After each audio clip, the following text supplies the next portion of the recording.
She picks Mike. Mike's like, me?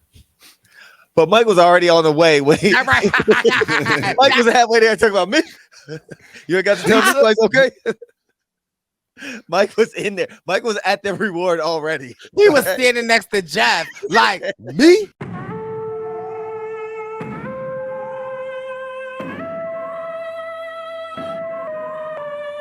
Survivor News. Survivor News. Survivor News. Survivor News. Survivor News. Survivor News.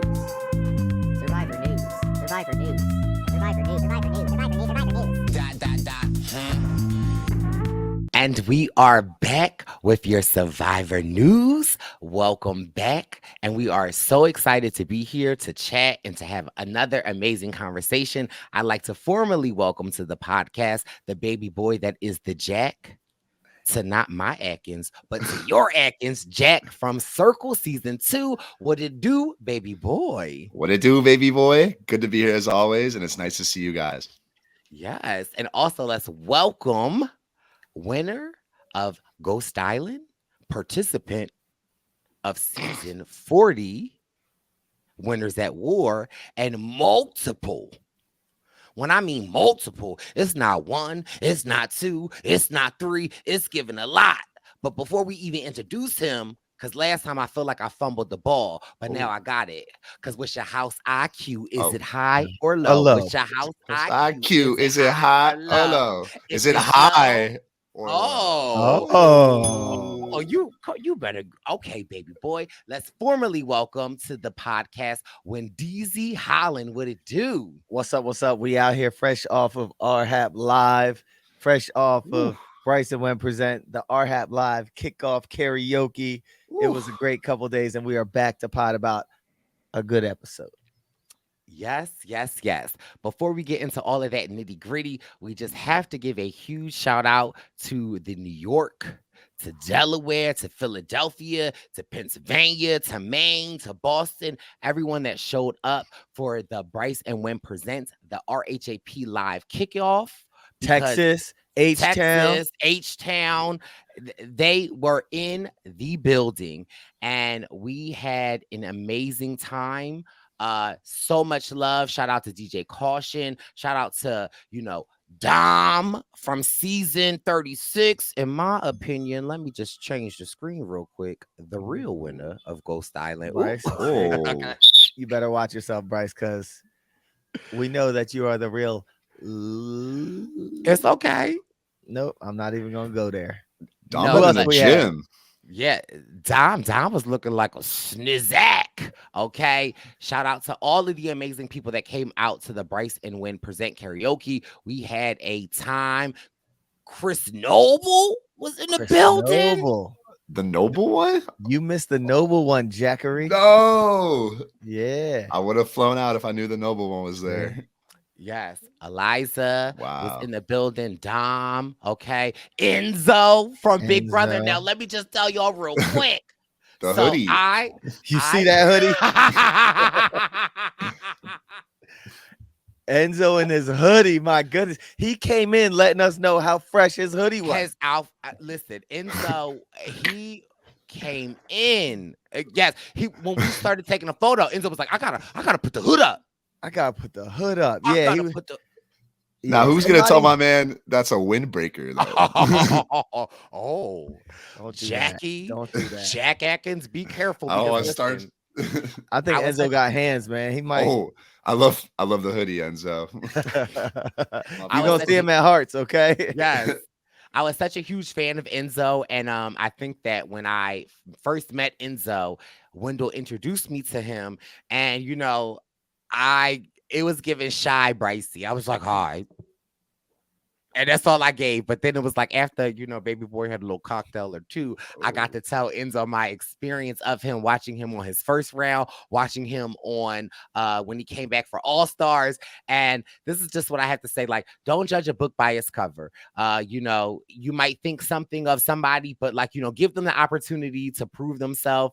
And when I say Enzo showed me nothing but love. I just have to say love Enzo. Also, shout out to Jared, aka Pooh, Cerie's son, who pulled up. Shout out to Cash from Love Island. Shout out to we had the people from The Bachelor that pulled up. It was giving. That's Chelsea from The Bachelor, right? Yes. Yeah. Chelsea from The Bachelor pulled up. It was giving such an amazing thing. Chris Noble, Wendell did not tell Chris Noble to put the mic down. But he didn't pick the mic up at the karaoke night. He didn't, but it's okay.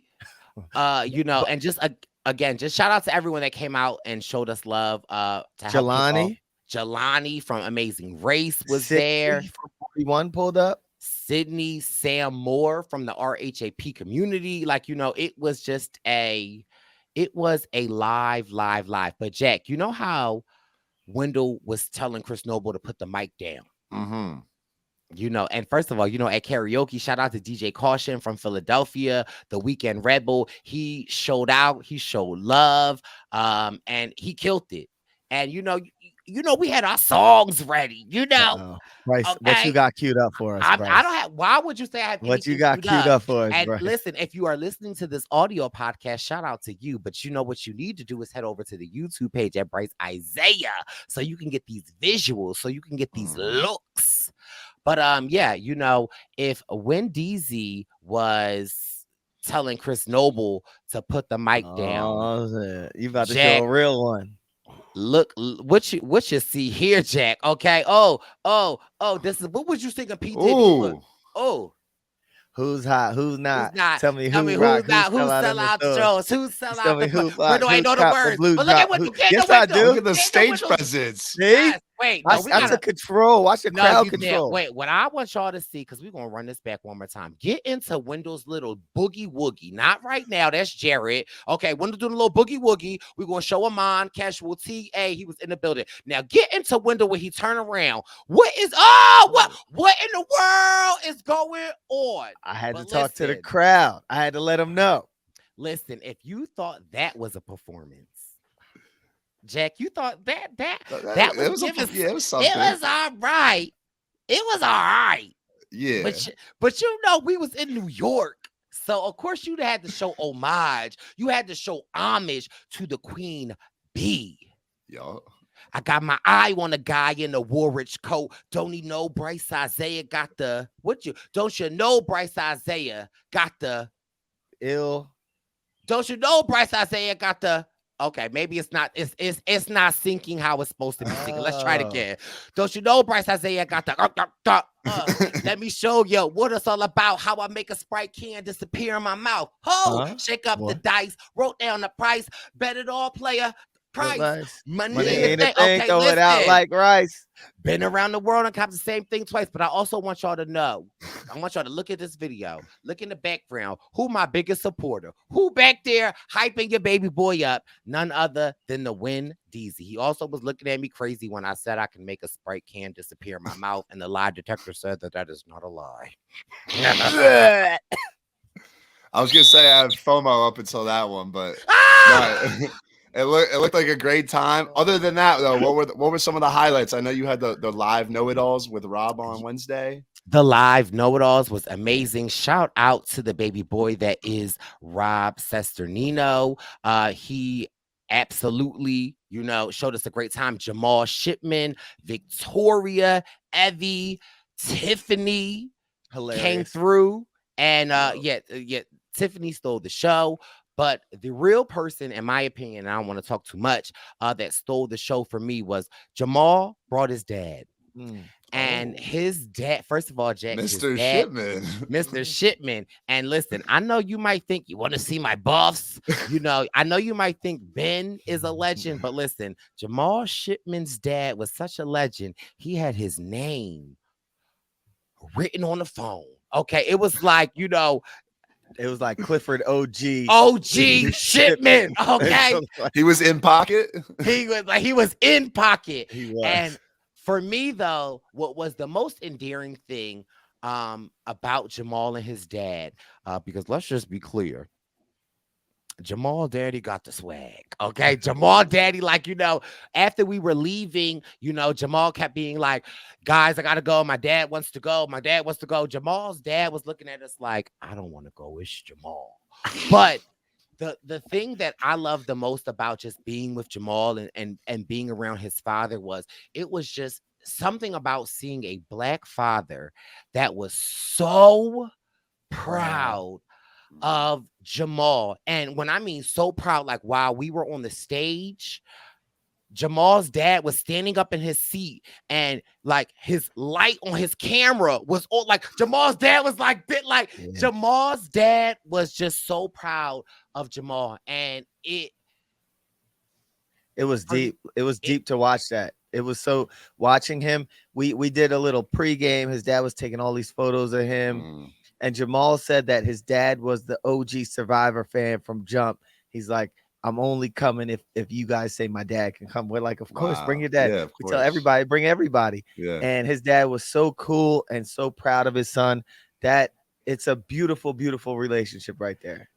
That's amazing. Yeah, and it like not just like how sometimes the people be like, oh, my parents are fans of the show. But no, like Jamal's dad was a fan of the show. Like he was like, Evie, can I get a photo? Wendell, can I get a photo? Tiffany, he was like, even Brice. I'm like, wait a minute, you want a photo with me? Like it was just, and again, I just feel like in the Black community, there is at times an absence of the Black father, and just to see like to see the way that Jamal's dad just was so. First of all, he reminded me a little. He reminded me. Don't say senior. Dare I say a senior? I'm like, they got, nice looking sons, but we clearly see the apple in both of those cases fell far from the tree because the tree was where it was at. But again, just a huge shout out to Rob for putting on a live show again and having Wendell and I host the kickoff. It was truly amazing. And just, the amount of people that, and I can only speak for myself, but Wendell, like the amount of people that came up to me to just talk about our last episode and the impact of it was, it was a lot for me. Yeah, same with me. It was kind of overwhelming. They would tell there was one teacher that came up to me that said like she has been able to like see her students differently now, and because she's like a white lady and she has all Black students, she said she sees them differently now, and she can I guess understand or relate to them a little differently now. Wow. And just so many people were coming up to us saying, oh, that was my first time hearing you guys. So maybe we should do a better job of sharing our videos or something like that. But they were just so happy to hear from us. And then they wanted to go back and like hear our other talks. And I said, all right, well, go back and check out the Evie one, because that one was huge and so powerful. But they said that they enjoy that we have a good time on the podcast, but we also talk about the issues. Right. Definitely. Another common thread that I got, they a lot of people could not believe that you're in college, Jack. A lot of people were like, Jack looks like a fraternity boy, but he talked like a zaddy. Like you talk with substance, you talk with knowledge, and it was truly humbling just to be in the presence of so many great people, and for them to have so much feedback, so many people saying that like the way that we presented the conversation was able to change their mind. And so many people were saying to me that listening to this podcast empowered them to go into spaces that might be all white and they're white. But I hear what y'all said, so I want to bring the conversation to them. And I just shout out to all of the allies of the Purple Pants Posse. It does not go unnoticed. Anyone that we were not able to say hello to, charge it to the room and not our heart, because the love was definitely felt, and we just appreciate you guys so much. That sounds like an awesome event, and it's great to hear that positive feedback, because sometimes for me it feels like, I'm just getting on here talking about the recent episode with my friends sort of in a vacuum, but to hear that there's so many people that are seeing it and that it's impacting is amazing. Even in Chicago, a few people came up to me and just said, the things we talk about really mean a lot to them, and that's such a game changer for me. So it's awesome. I'll have to try to pop out for the next one, but it sounds like a great time. Yes. Well, let's get into the episode. But before we get into the episode, anyone that's on the YouTube channel that's watching, if you're wondering whether or not if I could hear, I could hear. If you wonder not if whether or not when Deezy can hear, but what you do not have to wonder is if Jack can Stop. Jack can hear everything. Jack can hear everything. Jack might not have been in New York, but the headphones that Jack got on, they're both, but either side is bigger than his head. How is your neck still intact right now? Our conversations are so powerful. I gotta make sure I'm absorbing everything you guys are telling me. It's not out of pocket. It's definitely ear pocket this week. Okay. Oh my goodness. Jack. Oh my god. Well, great way to start it off. Thanks. Sorry. I just strong neck. No. Yeah, this is how I train. This is how I don't go to the gym, but this is how I strengthen my shoulders and my neck. Jeez. So all right. yeah. But listen, Nice. You know what it makes me think of? Don't say it. Hey, little shorty, let me whisper in your ear. Tell me something that you might like to hear. Wait till you see my. Where do you hear the pod? Ooh. Where do you hear the pod? Ooh. Wait till you hear the pot. Oh, Jack, do you know what song we're singing? I know the start of it's like, hey, little mama, let me whisper. let me your listen. ear. Yeah. That's right. Like Oh, word, man. okay. Jack is coming to Now ring that I the got bell. these on, I've heard every song. They all just funnel in. Jack is coming to the barbecue this summer. That That's is it. Wait by the Yin Yang Twins. And Oh, I know also, them. anybody ever watch? You used to watch 106 in Park, right, Wendell? Yes. So Free and AJ were the original hosts. So you know me, I always love the female rappers. Free did a remix of it. So I used to. That was like when I had Napster back when I was like 6 months old. I would. I definitely downloaded that and You're had that. showing your age. It's not. But anyway, listen. Let's get into episode 10. Yes. Let's the moderator take it away. Okay. So this is right after a double boot and a very deep tribal where Jonathan put his foot in his mouth. Drea and Marianne let him know how they felt. We saw Lindsay. She was an ally. Tori and Roxroy went home that night. And so this is the aftermath where people are coming back to camp. The first group comes back to camp. It's a very rainy night. Everyone is cold. And Hyde basically says tribal went how he wanted it to. He got his main target out, which was Roxroy. Mike said he was upset with himself because he gave Rox his word. We know Mike is a loyal guy. Omer, he said, I think this is when he said, Mikey, no likey. And he also said that now going forward, what he wanted to do was sever Mike's relationship with Hyde. Yep. Yes. We also get the second group coming back. I think Jonathan said something like, we lost Tori. And someone was like, good job, buddy. And I was thinking, are we going to hear some talk about the things that just happened? And we didn't really get that.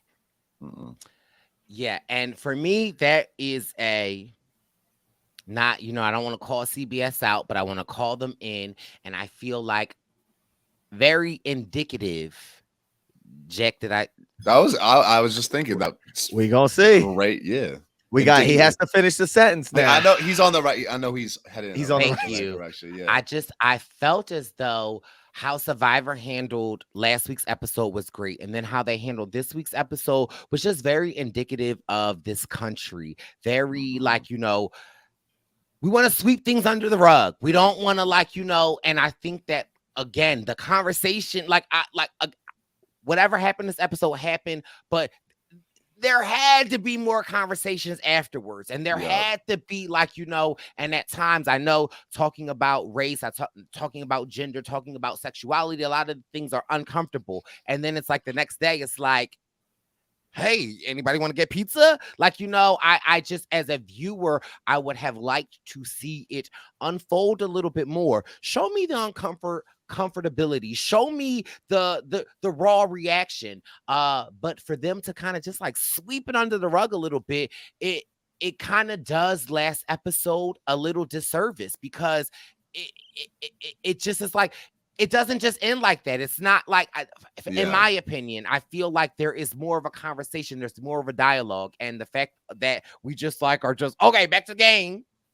It was surprising for sure. Yeah.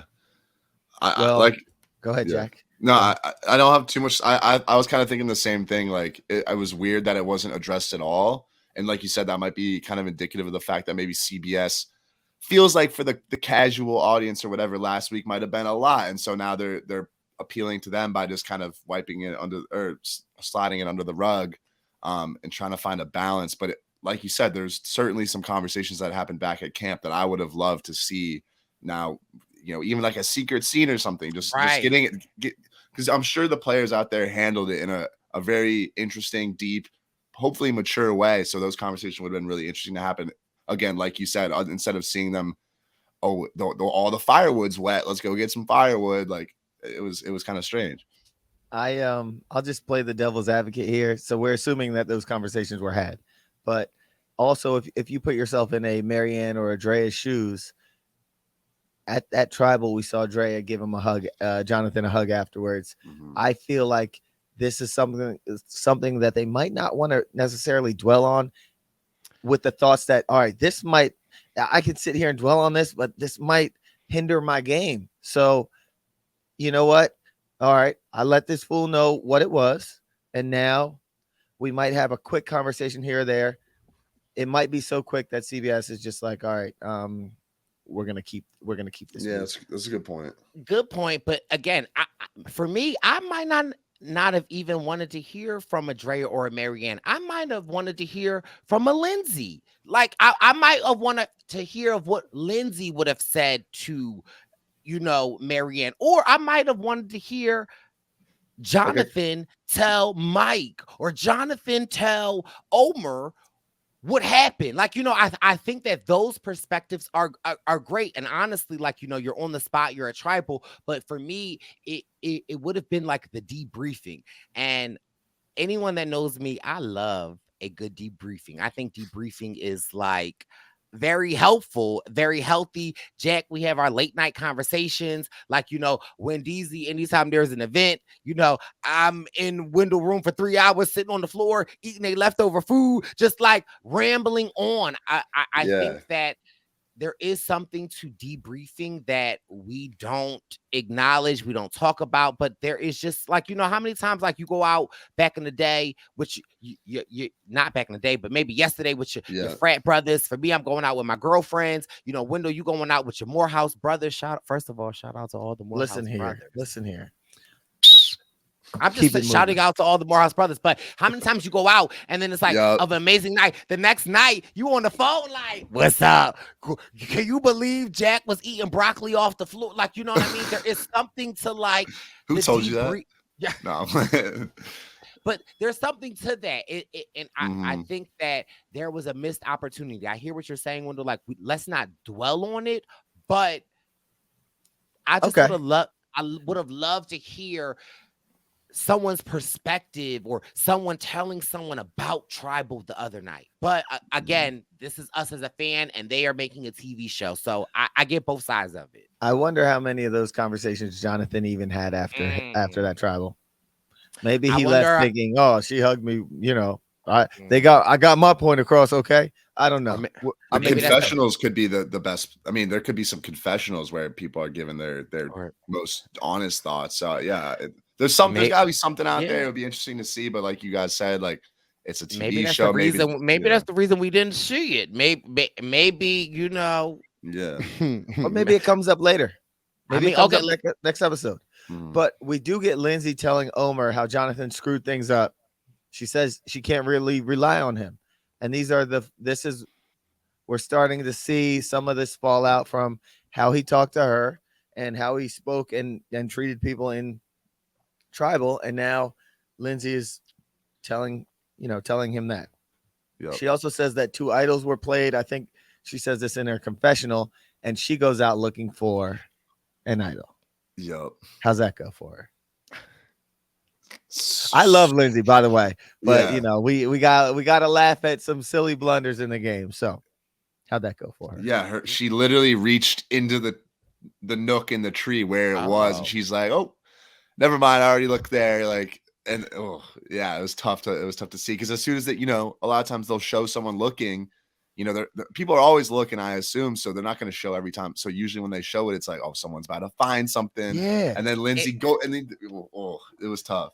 I feel like I've been watching Survivor enough to know that, like, I don't know who edits these, but I feel like I know them. I know the type of the music. I know the tempo of the music. When somebody's about to miss an idol, I'll be like, oh, they missing it. They're going to miss it. And it's like, I literally was in the SV theater in New York. Like, we In the what? That window. What was the name of the theater? VSA? No. SVU? No. SVA. SVA. I was literally in the SVA theater sitting next to Wendell, like, she's not gonna find it. And of course, Wendell's trying to be all cool, like, shh. Which kind of sort of annoyed me. But then when someone else. Well, but Brice, I had a question before that. Okay, go ahead. You said you know the music. Not the music, it's the tempo of the music. I feel like it's the angle of like any Survivor fans that are with me in the YouTube comments, let me know. I feel like if they like show the idol, then they show the ground, then they show the twig, and then they show the person looking for the idol. It's like, nope, they're not gonna find it. Now, as a Survivor player or going out for Survivor, if you're out there looking for idols, be aware of the cameraman as well. Pro tip. Keep an eye on the cameraman as well. Okay? Don't tell anybody I told you that. Okay? Purple Pants exclusive. Purple Pants exclusive. Okay? Wait a minute. Not you dropping TT. So, as Brice was saying, Lindsay couldn't find it. However, Jack, Marianne comes through. Come through. I also just want to say that when I was like, Wendell, because, you know, I was whispering because I knew Jack with his headphones, he would hear it. I was like, Wendell, she's not going to find it. And Wendell was like, shh. But the second that Marianne found it, because she found it.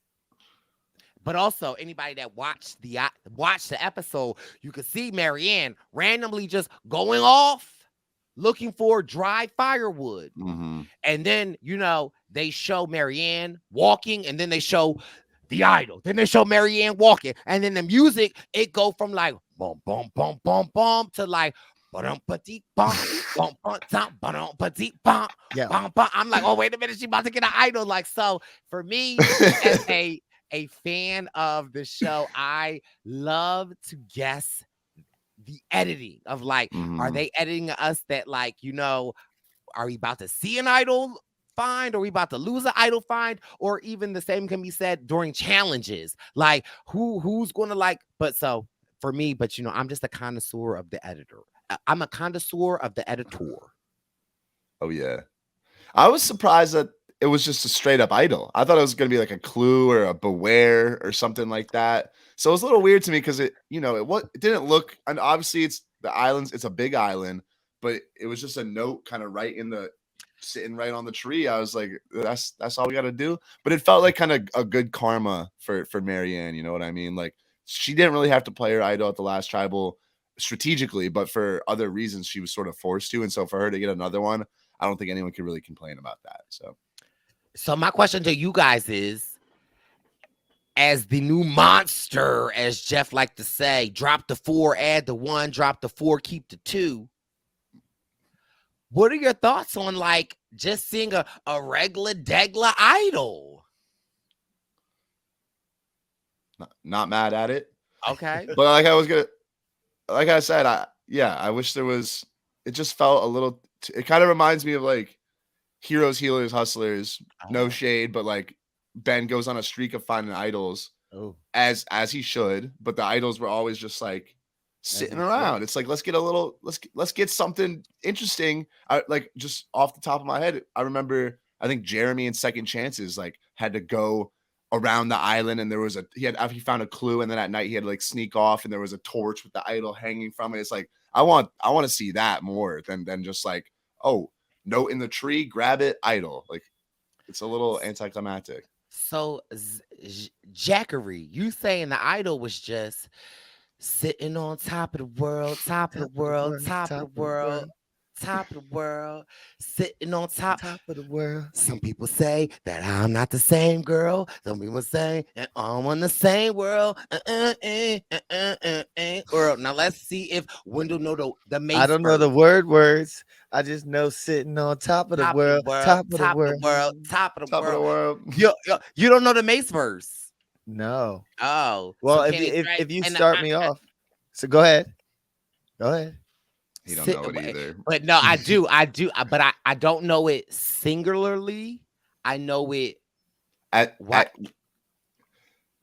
Finish my sentence With for me, Jay. capella, not Yes. acapella, but with the capella. Cone I just know capella. it's like sitting on Cone- top of the world, top of the world, top of the world, top of the world. I got a Mace verse if you want on one. the top. On the It's the Marianne verse now. Oh, Ooh. Frizzle sticks, frizzle sticks.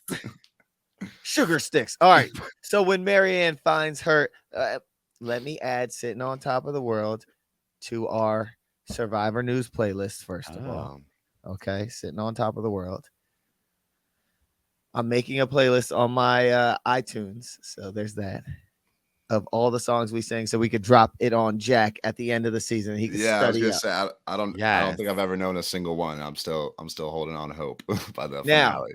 when Marianne finds this idol, she says, "This is going to be my secret and my secret alone. There's no stipulation. There's no secret code. I found this. I'm playing it right. No, I found this, and it shows that I'm playing right in a strategic sense and in the moral sense." I love Marianne. She is a ray of sunshine. This young lady is out there living her dream, playing hard, and her hard gameplay and her big heart is bringing her good things in the game. Yep. Yeah, I love Marianne. Tell me why the idols. Can someone up the art department budget, please? Like, they look fake. You know, I don't know. Do they need to hire Eliza? Yeah. No, because Or Ozzy, yeah. Or Ozzy. No, I'm saying Eliza because you know when Eliza saw the fake idol, she said this ain't it. Yeah. So she would know what a real idol looked like. Good call. I see where you went there. Okay. Y'all didn't, but you know, hopefully, yeah. And again, what I love about this is I'm a firm believer of if you put good energy out into the world, good energy will come back to you. And I feel like if this is not like the true representation of that, yeah. A word. Be a good person. That's right. Live and let live also. I'm gonna just sprinkle that one in here. Oh, Anyway, okay. so then we get in the challenge day 18, where you have to. This is a reward challenge where you have to maneuver a sandbag, and through the water and some balance, whatever, over and under, whatever, and then you have to land it on a little table, and this is for pizza. Reward. Pizza. And a night Survivor Sanctuary. A Survivor Sanctuary, a night of a blanket and a warm sleeping quarters. Seeing that rain triggered me. I might have only been on Cagayan 8 days, but we had 3 of those 8 days that it rained. And I tell this story time and time again, but it's one thing to be rained on. It's another thing for the rain to rain in the middle of the night. It's another thing for you to on Survivor, your alarm clock is the sun. Your, time to go to bed, the sun go down, we in the shelter. When the sun come up, we get up. And so it's one thing to just be poured on, rained on, think of you and your clothes, your underwear, everything wet, you can't get comfortable, and you're only saving grace. It's when the sun will come out tomorrow. Bet your bottom dollar that tomorrow Slow down, there'll Brown. be You're killing it. sun. I know this Oh. one. I'm just catching the groove. Come on, Just tenor. bringing Like, up tomorrow, tomorrow. tomorrow.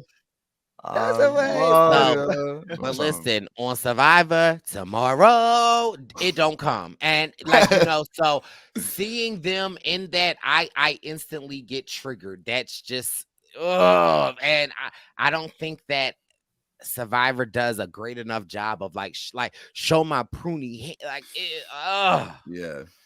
How long did it rain in Cagayan? It rained for 3 days straight, sir. It rained for 1/3 of my time on the island. That's what I was getting at. Okay, I don't gotta lie, but listen, slow down, Mace, you're killing them.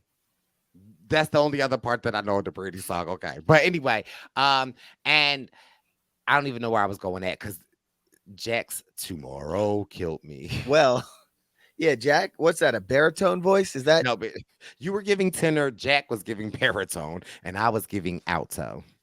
fair enough? I'm all Well, about that bass. Oh. Don't That start singing. That super bass. I went the boys with the ball with the super system, but I am a Kim fan. I thought you were about to say I'm all about the bass, about the bass. That's no what I was. trouble. Not talking about, but- Fergie. No, that's not. That's Megan Trainor. Oh. She had that. That's not her one song. It came out. Wait a when I minute. was- Does Jack know some music now? Do you know a song, Jack? I know Super Bass too by Nicki Minaj. Don't play with me. All right. So this water challenge, we're gonna get through this really fast because it was a relatively quick challenge where Aquaman started in the water and he was out before anybody and ahead of a lot of people and already to throwing the bean bags where people started catching up to him. Wait, huh? And You had to throw a beanbag? Yeah. Sandbag? Sandbag Oh, to get in the water. Okay. to get in the water. to win. You had to balance this sandbag on this little thing and go through this obstacle course, which starts in the water. And Aquaman is quickly out of the water and onto that balancing beam, down it, through it, whatever they had to do. Mhm. He's already launching the beanbag to the platform when Lindsay catches up Oh. and sinks it. Boom. Oh. And when we were in SVA theater, when Lindsay sunk that, the audience was cheering very loud for her. Hey. Yeah, because she had that confessional early in the episode where she's like, I haven't won anything. And then lo and behold, she kind of crushes it this whole episode. Yes. And so Probst brings her next to him. And as I'm looking at everyone, they are shivering. They are cold and everyone looks like they're withering away. And Probst says, pick someone to come with you. Mm. And she says, Omer has been with me since day one and he hasn't gotten anything. And so Omer comes and joins her. And then she says, can I bring another? Mm. And Probst says yes. She picks Mike. Mike's like, me? But Mike was already on the way. When All right. Mike was halfway there talking about me. You ain't got to tell me. Like, okay. Mike was in there. Mike was at the reward already. He was standing next to Jeff, like, me? Jeff, like, sir, you walked up before she even said your How name. did you even get here? Yeah, so Mike was ready. Mike was ready for that reward. So yeah, so on this reward, we have the winner, Lindsay, we have Omer, and we have Mike about to go on this reward. And that's when we get our first commercial break, ladies and gentlemen. And we see familiar faces, Boston Rob and Amber for a Survivor commercial. We're in the SVA theater, and at this point, How are you taking your notes? I'm taking it on my phone, and it's very difficult. And at this, I have a missed call. We can't see who is the missed call. Kevin Schlehuber. Oh, come on. Is that Kevin, from Big is that Brother? Big Brother? Yes. Yeah, Also, Kevin wait, Schlehuber. you got a missed call also in the theater, and please reenact how you treated that missed call in the theater. Oh, Oh. I got. My mom is in Barbados right now. Okay. My big sister's in LA, Okay. My dad. We didn't Wasn't- ask that. Do the call. Okay. I got a family FaceTime from my mom and my sister. And I'm like, I answered. I'm like, In the theater, while the episode going on. yeah, well, it's You going gotta set it up. on. Oh, for me? Oh, it's Mom and Lauren.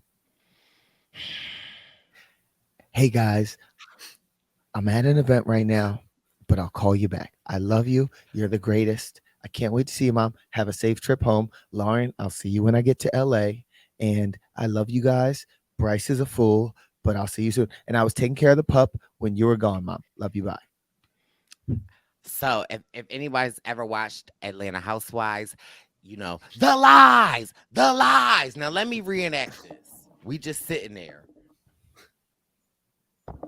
I'm at a viewing party. I'll call you back. And everybody is like, and mind you, I just happen to look down and I see Wendell's mom, like clearly she in Barbados. First of all, wait, if you looking on the podcast, I just happen to do what Wendell's Do you have mom a doing. muscle? But do you see that muscle from me in the No. gym with Wendeezy? No, we Okay. don't. We don't see that muscle. Are you flexing? It's going down. No. Your muscle is going the opposite direction. Damn. Gravity has that. taken a hold of your arm. Anyway, you see the muscle, you see the flex. Anyway, all I look is Wendell's mom, like clearly like laid out, like in Barbados, like. And Wendell's like, I'm in a viewing party. I'll call you back. I was like, oh my God. The only thing I'm noticing right now is that it appears as though Brice is wearing the same shirt he wore to the event last night. Well, I mean, that is true. I do have an exclusive RHAP Purple Pants podcast collab shirt. Yes. You know, Okay. sponsored by Fendi. So yes. Well, Ooh. Brice, this isn't a Fendi commercial time. It's Robin Amber CBS time. And then, you know what? I saw Pete Davidson for Smart Water. And what did you say? What did you What say? I said was, What did you say? she is giving him every bag. But here's the thing. What you're not going to do is disrespect my baby daddy, Pete. Okay? Pete been getting the bag since day one. He's been on SNL. He's been doing movies. He's been booed out of Hoboken. Like, no. Pete, listen, I liked Pete before people liked Pete. Right, but now she's getting him the He bag. already had a bag, though. No. She's like, getting him the bag, like a trash bag full of bags. He's giving her the love and support that she needs. Thank you, Jaxel. Okay, I'll take that. But then for the commercial of the week, Oh. we're gonna go with the Calm app because it was pouring rain in the episode. Brice, that's disgusting. Excuse me. I thought it was calming. Brice, it was No pouring Sienna. rain. Oh, I do remember that Calm app. Yeah. Right? Yeah. And then in the app, it's pouring rain. You know, Jack can hear this really well. I actually sleep to the sound of thunderstorms every night, so I We got me Really? tired. Yeah. Do you use the Calm app? No, I He got just a uses little YouTube. Spotify. Okay. Spotify, yeah. Because I like to So you start. got a hack. I like to start with some soothing indie music. You know, I queue up about 10 to 15 songs. Then I queue up my thunderstorm playlist. So when I wake up, it sounds like it's raining outside. Rain. But shout out to the Calm app. They're doing something similar. But Jack, can I Jack- ask you a question? Uh-huh. yes. Can You you stand stand the the rain? Doo-doo-doo. I love the rain. Sunny Days. days. But wait, hold on, wait. There's another one. How the SW When you stand rain down? No, that's Kurt Franklin. on me How does the like SWV much song go? nothing just rain on on me. And then listen, we gotta Just- we gotta take a gospel. Rain Oh. down on me. La da da da da. Fall on me. Rain. Okay, Wendell don't know no gospel, but where my God property people at with Kurt Franklin? And also, y'all see his son on the Bad Boys Club. Bryce just did a lot Anyways. there. Okay, so let me add that one. Rain. I thought you were gonna do Candy Rain. My love. Do you ever ever dream dream of of candy coated We gotta do the verse. We gotta do the verse. We gotta do. You're We the gotta look, same, say my my candy rain. rain. Hey, Jack, you can learn something. You can learn something, Jack. Have you ever Never loved loved someone so so much you much you thought thought you'd you die. find? Give Giving it so so much, much let of it say. yourself. It It seems seems the the only only way. way. Tell Tell me me what what you you want, want, and and I I will will give it give to it to you. you. I'm about to mute y'all. 'Cause You you are are my love. my love. Do you ever dream of Dream of candy coated coated raindrops? First of all, I was in Nothing kindergarten going through the motions listening to that. Okay, sorry. Jack, listen, we gotta school you. We gotta let you know, Jack. These are Yeah. classics. These are classics. Yes. Jack Harlow has sampled Candy Rain, though. Really? No. Yeah. But I New knew that album would be dropping tonight though. listen. Oh. But also non-survivor related. Jack, did you see the clip of when Jack Harlow was at the playoff game and the And two he- referees were like, How'd it go? they were like, hey, they say that, hey, Wendell, you see that guy with the big headphones? The guy in the white jacket with the curly hair. Yeah, they say his name's Jack Harlow. They say his name's Jack Atkins. Do you know who he is? Who's Jack Atkins? And then NBA is so shady. The NBA camera just zooms in on Jack Harlow and Jack. You just said, poppin'? who is that guy? Who is he? He's got big headphones on. He's got big headphones. He's a big Survivor fan, and he's got a lot of buffs. He's got a green jacket behind him. Okay. He's got a Picasso mural to the left. Does that say Delta over the doorway? Is that a fire detector? I think he can hear us. Okay. All right. Sorry. All right, we digress. But speaking of which, look at this. What is that?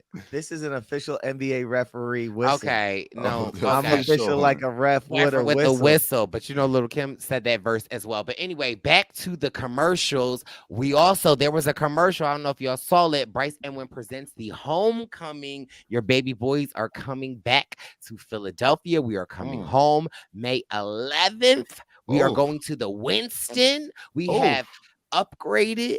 Okay. Yeah. Shorty, Quite let the me upgrade you. Upgrade you. Arbor Mama check what? Louis on the neck fly. Louis with the sex fly. Fly. Okay, I do know the words, but anyway, but yes. I'll be the D boy who Yeah, infiltrated all the corporate dudes. They call shots. I call all the boys. Jacob All the Jeweler, bulls, but I call all the boys. All the dudes. It's big balling, baby, when I'm courting you.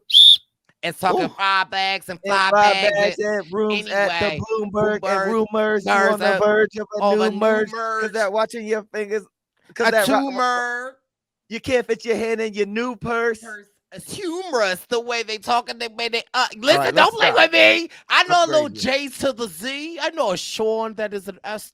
Carter. Anyway, Brice, Brice and Wen if we presents. had new viewers, they might have tuned out because It's of all the quite all singing we've right done because already. listen, I know the posse and I know the YouTube comments are about to be going off. Not Candy Rain, not Kurt Franklin, not Jay, not Sean to the Carter, but back to it. It's Brice and Wen presents the homecoming. We are coming back to Philly next Wednesday, May 11th. Pull on up. And Wendell, people at the RHAP Live said that you said it's going to be a surprise.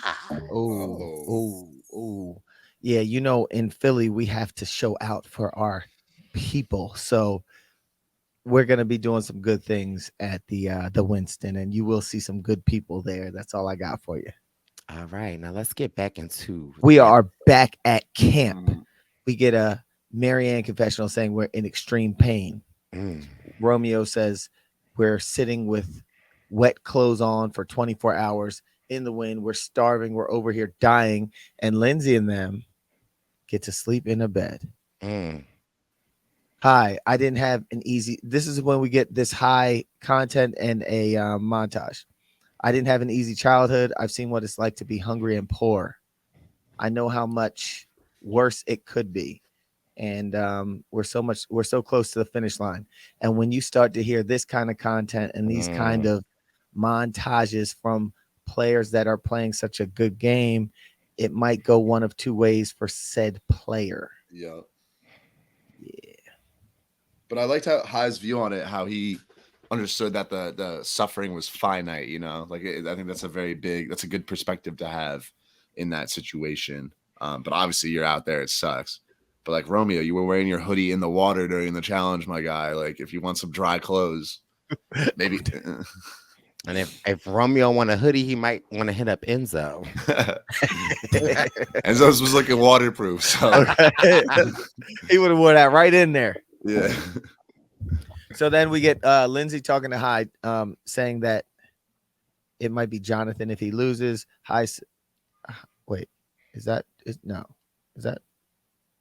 maybe my note taking, because Brice was over there saying things to me. You never know if my notes were a little off. So we're gonna go right to the reward, and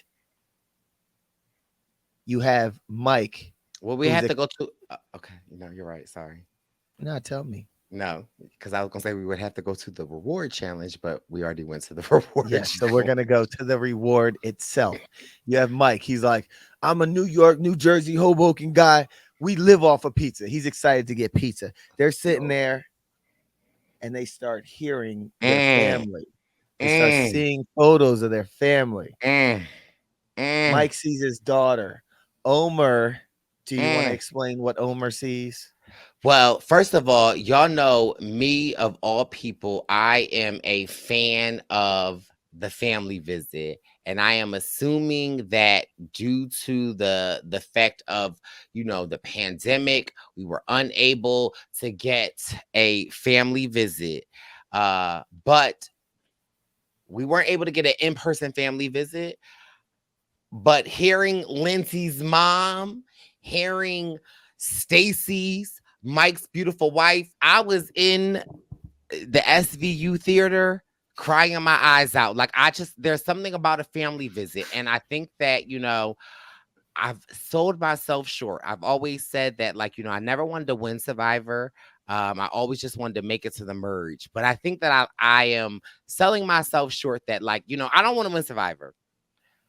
I just want to make the merge, and I want to make the family visit. Mm-hmm. If I were ever on the family visit and my mom were to I literally could start crying right now to just think about the emotions that I would have, and just seeing Lindsay, hearing her mom, hearing Mike, seeing his children. But honestly, for me, what caught me off guard. Go ahead. Let's hear it. Was when it was Omar, it was his father, he had a beard, Omar father was zaddying. And while we were at the RHAP live event, I had said that because I was just like, oh my God, Omar's zaddy, we should add him to the ranks of the Ben Atkins, to the Wendell Seniors, to the Mr. Shipmans. We have to add Omar's father to it. And I was so honored because, while we were at the live event, the RHAP team had, put that on the social media, and Omer got wind of it, and he posted it to his Instagram story and was like, is Brice calling me a zaddy or my father a zaddy? And I had heard through the wind that, Omer's father is no longer in the physical form. And, I was hoping that clearly what I meant was nothing but love. And I was hope that somebody that, listens to the podcast or knows me that would know that that was received in nothing but love. And a little birdie has sent a message to me basically saying that, if my father saw that, he would have loved it. And it just, just sent me to the roof. So I just was just knowing that, me just being the Brice Isaiah that I am and showing love to what I see in the way that I see it. And, for someone to have lost their father, which my father is no longer living.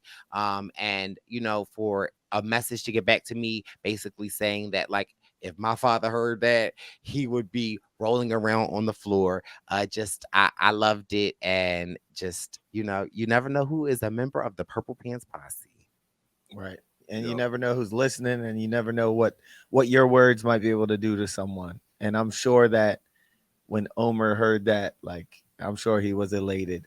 Mhm. And in my Nene Leaks voice, I said what I said. Okay. Omar's zaddy is a zaddy. Okay. Listen, add him to the list. Okay. Ben. Yes, All right. We also get Mike talking about we get Stacy, his wife. Mhm. She sends a video. Stacy seems very, very lovely. Beautiful.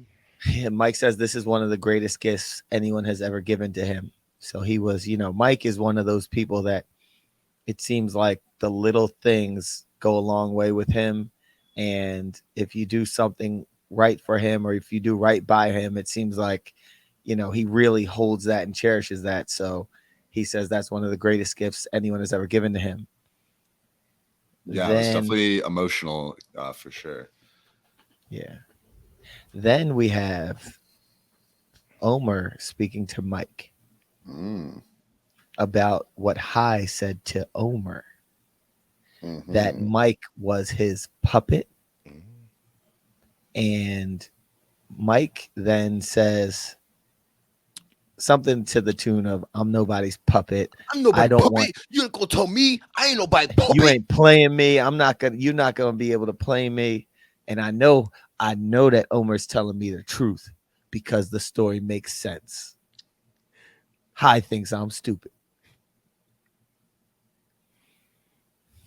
And Omar being like, it's not the truth. I just made it up. But listen, if there is a spicy Bricey, there is a spicy me. Okay? Yeah. No, Yeah. What you got, Jack? Omar's killing it. Like we saw throughout the episode, and he sort of said this himself. The best lies formulate from like grains of truth here. So now, did Hyde necessarily say that exactly? No, but the way that Hyde's been playing the game, it's kind of clear that he does sort of think that about Mike without verbally putting it out there. So Omar's grabbing onto that. He's grabbing on that conversation with Mike when they got back to the shelter from Tribal, and he's just, one sentence just packing a punch and kind of splitting up that duo of Mike and Hyde. And so Omar's really, really been crushing it. Yeah. And at that same time, you get Lindsay saying that her and Drea have an amulet. Her and Drea and Hyde have an amulet. And she explains its power to them. So she's sharing, Omar was sharing a lie. And so you have that. So now there's info out in the open, and you have a Mike Mike now has a new target. Yep. And we know when Mike get a target. Okay. So we then get another commercial. And the first commercial that I see, and this is right before a wonderful, loyal member of the Purple Pants Posse, Mams, pulls up on us to chat with us. So I only get to take this one specific note. Thank you, Mams. Don't do that. And this one was Probst saying he wants to see you on the island. Oh. I don't know how many. That's news to me.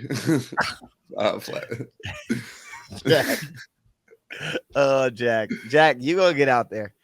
But I had a lot of conversations over the last 2 days with people, and I felt like I was recruiting people to go on the show because I met so many people at the event that would be so great on the show. So I just want to echo Probst's sentiment in saying, now's your time.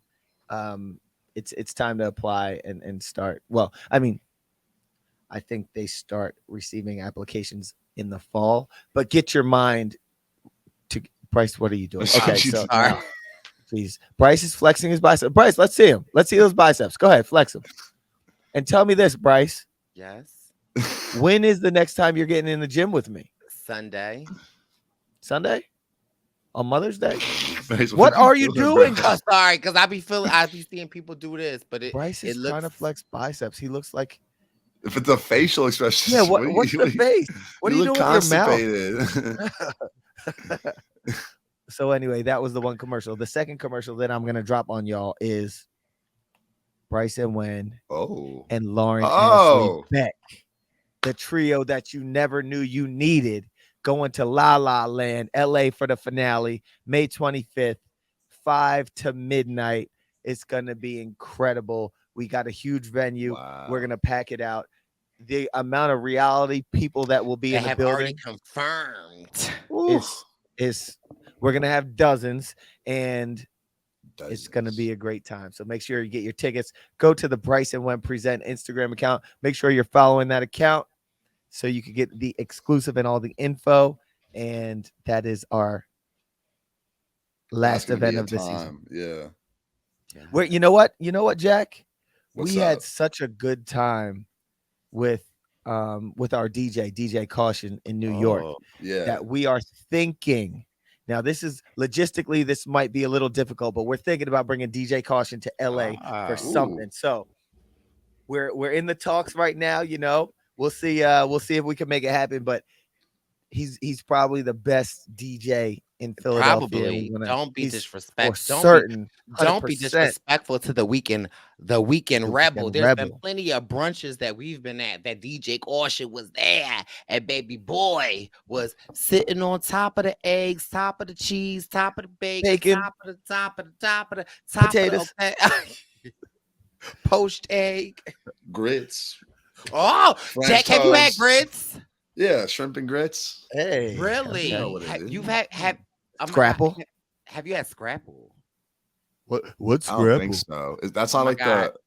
Is that like I a- haven't had Scrapple either. Oh well, listen, Scrapple is great, and listen, if you ever order Scrapple, order it, fry it hard, it gets syrup, and put it on top. Senior will get some Scrapple. top of the top of the scrapple. Yes, Top of sitting the on eggs top of the Benedict Scrapple. Florentine. Oh, Oh, sitting on top of the. over easy. I love some over Scrambled. easy eggs. Give me some breakfast potatoes, Oh. Bacon, egg, and cheese. crispy. Oh. Add peppers and onions on it. Oh, See, I'd be like, I'm such a basic girl. I'd be wanting to try new stuff, but then I'd be like, oh, French toast? Give it here. All right.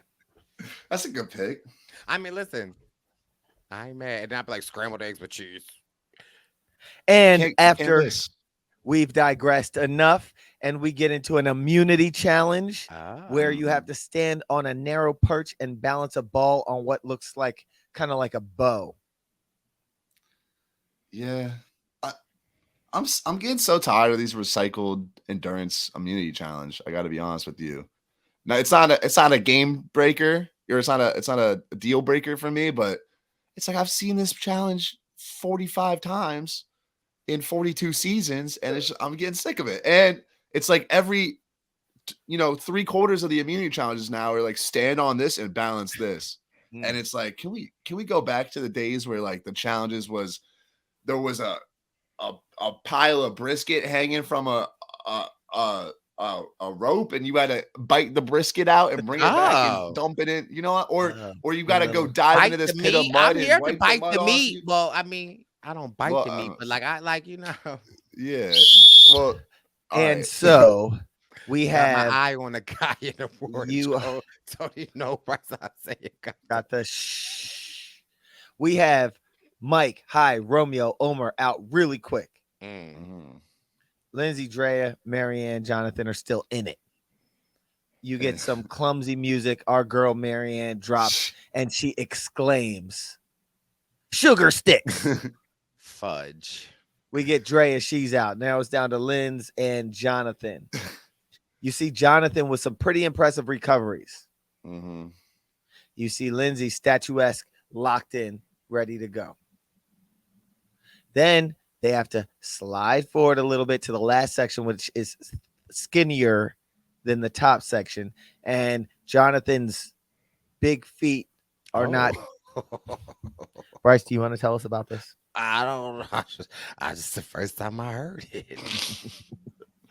So anyway, long story short, him and his big feet is not. Oh. It's not so easy for For him not to so- fit.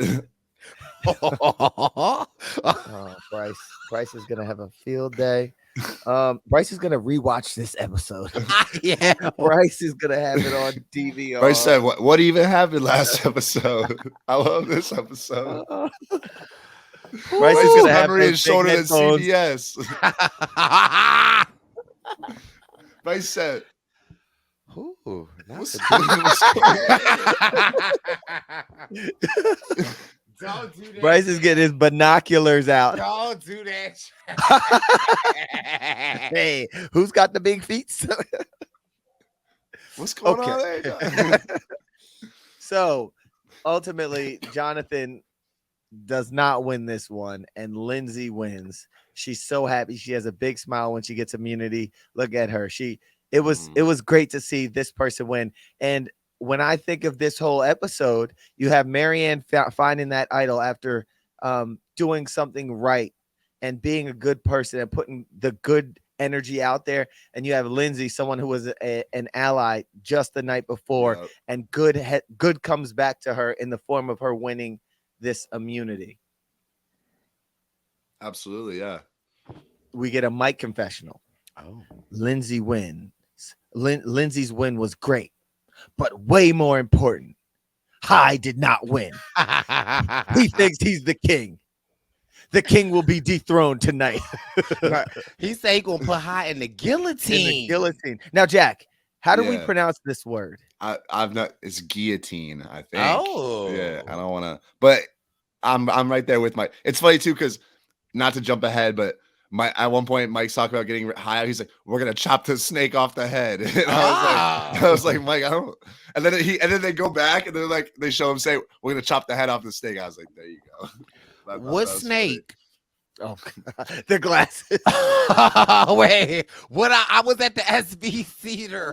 What snake? So sometimes I think Mike. Wait. funny. He's talking about a high, Bryce, not. Bryce is trying to catch me with my hat off because when the hat is on and I take it off, then the hair is a little flicked. But I think sometimes Mike is so dead set on his target that his words get a little jumbled. That's all. So That's all it No, is. yeah, Even I think that I love a Mike, and I might be jumping ahead, but listen, this is Survivor News Purple Pants Podcast. I love Mike. I think that because at this point you can talk who's at the end, who's like I could see Mike at the end. However, I feel like his Achilles heel might just literally be his Achilles heel. Like it might just literally just be himself, and that he gets so wrapped up in these what you call it, that like like again him so upset at Chanel that Chanel He gets put a like vote on tunnel him. vision. Right, Yeah, tunnel yeah. vision. And I think that he forgets that, like, okay, you mad at Chanel that she put a vote for you, but Mike, you put a vote for Chanel. Further, Chanel isn't the one in control of the game right now. Yeah. So at that point, yeah, you want her out, but there are much bigger targets. You can sit with a Chanel at the end of the game the way she was playing right then. And again, like I love Mike. Don't get me wrong. I love a Mike. But again, I think that Mike is just like, I'm a loyal guy. If I say to you, I say with you. But it's like, but also Mike, like, you said you was loyal to Rocks. And Rocks is all like, like you have again, we see it. But again, I think that like it's that situation where it's like, if you say it enough, you believe it. And I do believe that Mike is loyal. And I do believe that when he gives his loyalty, it is he is loyal, but at the same time, as Survivor, you can't give your loyalty to Jack and Wendell, and then like we Somebody vote gotta go. Wendell out, and then like but I was loyal, like So I think that Mike has a great shot, but again, I think that it's that Achilles heel of his that might get him tripped up. I hope that when you meet Mike, he chokes you for this cold take. Whoa. It's not a cold take, but listen, I love Mike, and listen, I feel like he can choke me as long as Stacy is there because listen, I love me a Stacy, and I feel like Stacy would be like, Mike, That's what she'll say. don't choke him, Mike. We're like, is that all? Some freaky stuff going on here. All right. No, I feel you though. Like I love Mike too, but I agree. He views things very black and white, and like there's not a lot of nuance in the way he looks at things, and he gets so kind of dead set on doing one thing or another thing that he doesn't take a step back and kind of look at the whole picture sometimes. But in a way, it's almost been working for him because like we've discussed, he's very obviously perceived as kind of a straightforward, loyal guy. When he does he is thinking about the game and about moves and strategy, but sometimes he's only looking at certain like different parts of it. Yeah.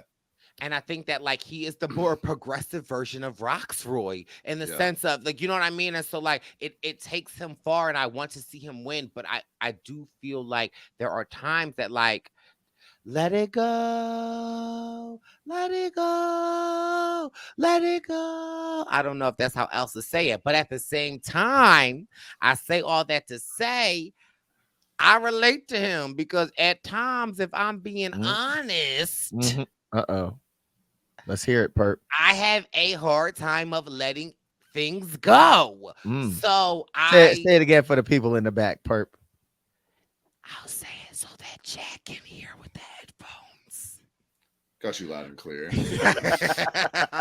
I will be honest. I'm one to at times hold a grudge, unbeknownst to me, because I am on a road to a better Brice, and I can admit that. So, like, as you know, you might be saying I'm giving a cold take to Mike. I actually, in reality, am giving a cold take to myself, and it's almost like looking at myself in the mirror. So I get it, and so I am rooting for him. But at the same time, I am acknowledging some of the yeah. But I think Mike's shortcomings. No, I agree with what you're saying. But I do think Mike's doing a good job so far. But no, it is kind of like when Omar comes to you with that information, for example. I think the best thing to do is be like, okay, like I'm taking this information in, but like I can't take anything in the Survivor as 100% true or 100% false. And so as soon as you do that could throw off your perception about everything else that's kind of tied into whatever you're assuming as being fully true. So, but I do just think Mike's instincts are really good for the game, just in general. And even though sometimes his perception of things is a little bit off, I think it's sort of in the right place where it doesn't hurt him too much. You know, like he might lose a little bit of trust in Hyde, but in a sense, like for his game overall, it's kind of better that he doesn't fully trust Hyde. So it's sort of like he gets the right outcome, sometimes going the wrong direction. Okay. Well, I'm just here to represent Mike in the event that y'all try to, No, never. Okay. All right. I'm here. Mike Stan podcast. Who was that? Mom, I can't talk. Oh my God, Mom! No, answer it. Let's just see. Mom, I'm on a podcast. Answer it. Hey, Mom. Hey, Lar. Guys? I'm so sorry. Oh my God. I'm recording the podcast right now. Well, Neats is staying in Barbados for 10 more days now, guys. She got COVID. Yeah, so she got, they had to test before coming back. So, prayers for Neats. Absolutely. She's vaxxed and boosted and very healthy. So is she feeling okay? She's feeling good. She's in good spirits. She gonna spank COVID like Seer used to spank me when I was bad. But yeah, so Neats is she's got to extend her vacation an extra 10 days. So she's going to miss Mother's Day. Oh, that sucks. But anyway, she's in good spirits and she's at a good place. So she's going to be all right. Got you. Sorry to hear about that. Yeah, definitely. Worst places to be stuck than Barbados, I guess, on the bright side, but that's definitely a shame. And if she needs any quarantine advice, Jack, I've had it twice. So yeah, all right. but no. Yeah, she's gonna be all right. And to the listeners, please say a prayer for the good, wonderful, beautiful lovely Miss Neats, and give us some little prayer hands in the comments, please, and thank you. So, where were we? We were just after this Mike confessional where he says, way more importantly, Hyde did not win. And right after this very important confessional, we get a commercial, a very important commercial, okay? And what's so important about this commercial is our good friend Mams pulls back up on us again. Does she not, Brice? Oh, She does. Shout out to the ma'am. Shout out to Pops. Okay. But during this commercial, which we're talking to Mams, I'm trying to take notes, but I can't. Someone else pulls up on us by the Oh. name of Baby Rob boy. Sesternino. He's like, Ooh. Wendell, are you taking notes on the commercial right now? I was like, Rob, I was trying to, but Mams is right here. And then you pulled up. So we didn't get the best notes of that commercial. Thank you. Thank you, Rob. And thank you, the ma'ams. We appreciate you. Nola, baby, what's up? Yes. And then we get right back to camp. Mhm. And we have a Hyde confessional where he's saying, I'm so grateful Jonathan didn't win because he always wins or gets second. And Hyde saying, I have the numbers now. Yep. And then we get Jonathan saying, y'all want to see my monkey run. He did say that. And then he proceeds to monkey run. The passion with which that he put into that could have saved the day for him. True. It could. I just be honest, made me a little uncomfortable. I don't really like just made me uncomfortable. He And thinks I'm he's sure Tarzan. Yeah, not even that, but I mean, not that this alluded to it or anything, but like I don't really just at the last week's episode and then Jonathan doing anything to imitate like It sounds like you don't love the optics of that. it's just not in the greatest taste, in my opinion. But Yes. We get Hyde to Mike. I don't mean to cut you off, but no. you know, we don't need to dwell on that, man. We get Hyde to Mike saying we might not get another shot at a Jonathan. This might be our only opportunity. And you're starting to see, like, you know, just last night you started to see Omer shifting this target, Mike's target, to Hyde. But now you see Hyde putting the target on Jonathan, and now it appears as though, okay, it could be either Jonathan or Hyde. Mm-hmm.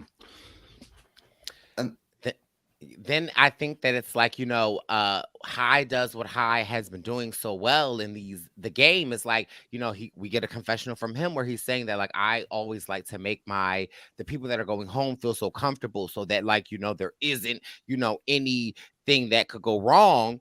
And, you know, again, another thing where, you know, we stand King Hyde, but the story that you're telling, that you found the idol at the end of the well, like, And he says to Jonathan, I know you're nervous, but you're not going home tonight because I will idle out Play Romeo.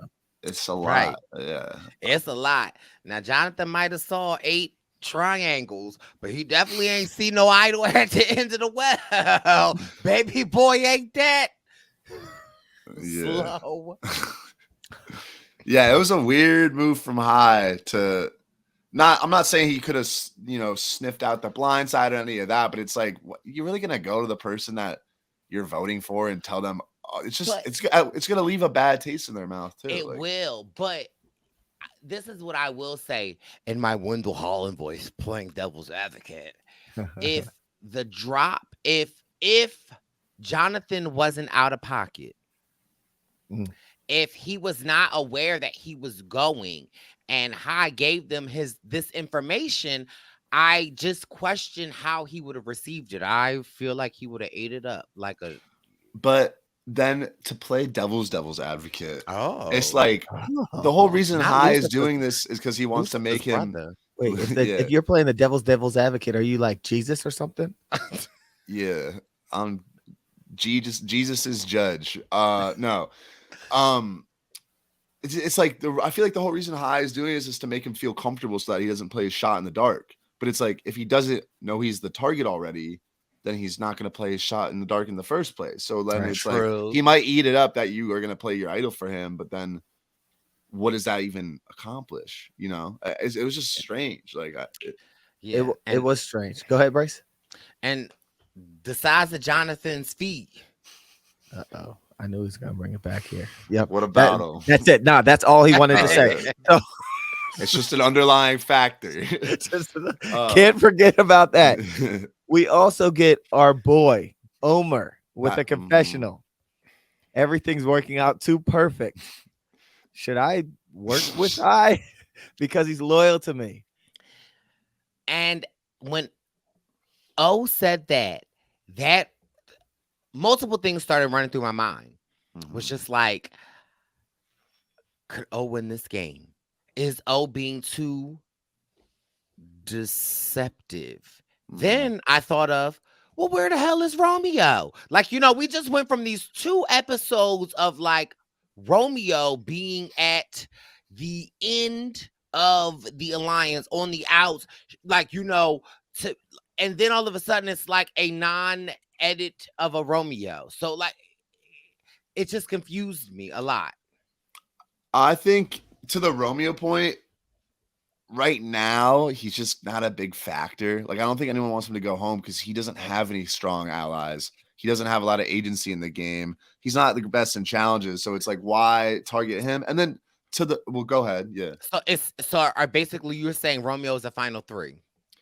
I don't know if he even makes it to the final 3, but I think he continues to survive just because he's not a threat. Well, like, I don't think Romeo's I feel like what you just said is basically like that's a final 3 spot.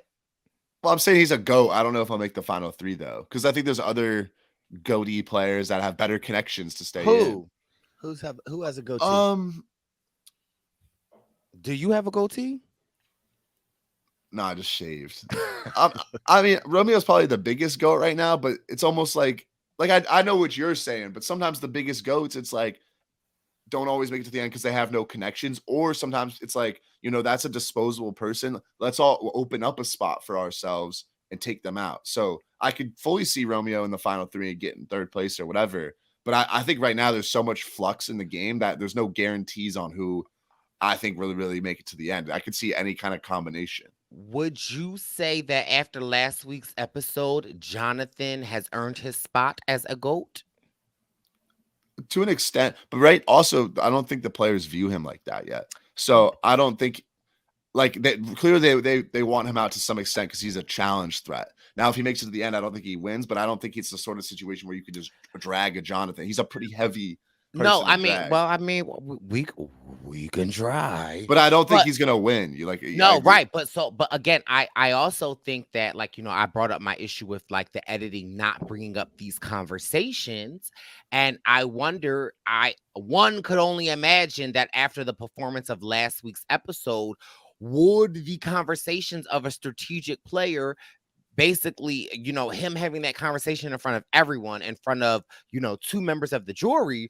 I wonder if Wendell, would you think that if you were out there, would this not be a natural conversation to be like, yeah, who's going to vote for him?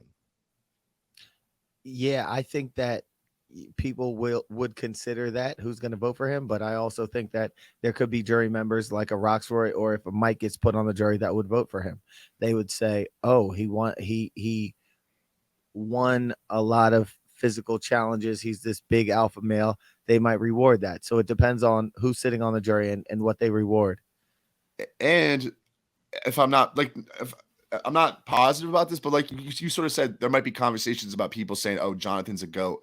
I don't feel like that's a conversation you would have. Like, if my perception is that someone's a GOAT and I want to drag them to the end, I'm not going to go to everybody else and be like, hey, you guys agree we should just bring this person to the end, right? Like, you guys want to bring them to the end like I do? Because I just think that's sort of blowing up your spot. And I, like Wendell sort of said, I think Jonathan's game is sort of so polarizing in a way where, the Roxroy of the world might respect his strength and his work around camp, but then, the Dreas of the world might be like, he's ignorant. Or Lindsay might be like, he's a bad strategist. And so people might value such different things. And Jonathan is so not strategic, but so good in challenges that he kind of offers such a severe, a severely unique pitch to if he makes it to the jury, where it's hard to know. I have a question for you guys. It's a little off topic. And I heard the guys on the No Dunks podcast. I'm sorry, the No Buffs, the No Dunks guys that also have the No Buffs podcast. I heard them talking about this. Do you guys see any villains in the game right now? And yes, for me, although I love. So the question is, as a player or as a viewer? As a viewer. As a viewer, I think that, as much as I love my baby boy, I feel like they are potentially building him up to be a villain, but not a villain in the classic villain way. But it for me, the way this episode played out, he lied to Mike. And if Mike is not at the final three and he's at the jury, then you wonder about what that conversation would happen. Like, there's a lot of things that could happen. There also, I could see a villain edit in the Jonathan. Again, we as viewers just got to see last week a snippet of that, so I could only imagine what some of the people behind the scenes are saying. And again, also, anyone. If I'm a Romeo, everybody a villain. So there are yes, there are villains. And I think in this new era of Survivor, the villains aren't necessarily like what the old school villains looked like. I think that a villain edit is subjective. That's going in the Brictionary. To whose view, whose lens, because if you talk to Mike, Chanel is a villain. You talk to Mike, Hyde is a villain. So it is but again, I like that essence of the Survivor, because again, it's like very much so gameplay. You talk to Romeo, it's Drea. You talk to so they're definitely villain edits. I don't think that it's necessarily as clear cut as it used to be. I would a Russell Hantz per se out here. Well, I mean, to piggyback off that, I sort of agree with what you're saying, and I sort of have a different take. I agree with the fact it's very different than it used to be. I feel like, at least in this season, I think for me is a lot of players are getting complex edits where you're seeing some good things and you're seeing some bad things, and nothing's kind of cut and dry. Like you said, for Zaddy Omar, he's very social, likable guy, but he's the person who's the least afraid to stab people in the back. And if he makes it to the end, he's probably gonna have a lot of jurors kind of maybe pissed at him for lying and manipulating them. Drea, I think, is a beast, but a lot of times she just has like a deviant, she got all these advantages. She's got that devious look on her face. Like, she's not afraid to stab people in the back. You have a Romeo who had his feud with Hyde, and Romeo's obviously not afraid to stir the pot and throw shade. And then Hyde kind of reminds me of a Ricard, where they have a great personality, super funny, killing it like socially, but at the same time they're kind of getting a little bit of cocky. And now Hyde sort of looked at as sort of like an arrogant player. And I just think everybody is sort of has that.